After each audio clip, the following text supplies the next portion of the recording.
আকৌ কি হ'ল? একো হোৱা নাই। কিবা এটা চিন্তা কৰি থকা যেন পাইছো। তইতো চিন্তা কৰি আছ।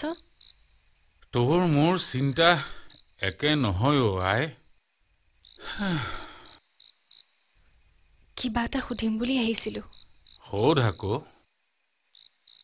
নেলাগে, পাছত সুধিম। এতিয়াই সোধচোন। তই বেয়া নাপাওতো? নেপাওঁ। কিয় বেয়া পাম? সোধ। তই বাৰু মা দেউতাক বেয়া পাইছিলি নেকি?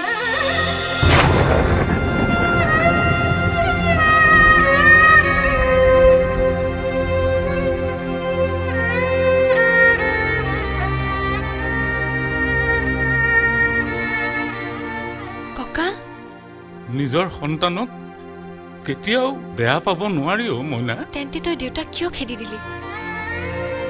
জাত পাতৰ মিল নথকা স্বত্তেও দেউতাই মাক বিয়া কৰাইছিল, কিন্তু সেইটো দুখতেই তই।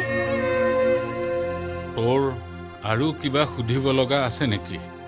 মা আৰু দেউতাই তোক বহুত শ্ৰদ্ধা ভক্তি কৰিছিল জান ককা। মৃত্যুৰ আগমুহূৰ্তলৈকে কেৱল মোক তোৰ কথাই কৈছিল।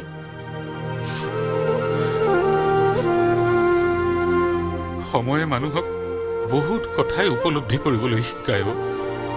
মাৰ দেউতাৰক মই গ্ৰহণ নকৰিছিলোঁ।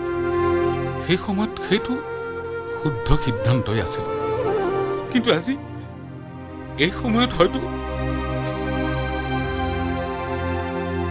ককা, ময়ো যদি মা দেউতাৰ দৰেই তোৰ মতত তেনেকুৱা কিবা এটা কৰোঁ, মানে ময়ো যদি তেনেকৈ কাৰোবালৈ বিয়া হৈ যাওঁ, মোকো চাগে তই। মইনা, তোৰ ওপৰত মোৰ বিশ্বাস আছে। মই জানো তই তেনে কাম কেতিয়াও নকৰ। মাৰ দেউতাৰে মোৰ মনত যি দুখ দিলে, তই জানো তেনে দুখ মোক আকৌ দিব পাৰিবি?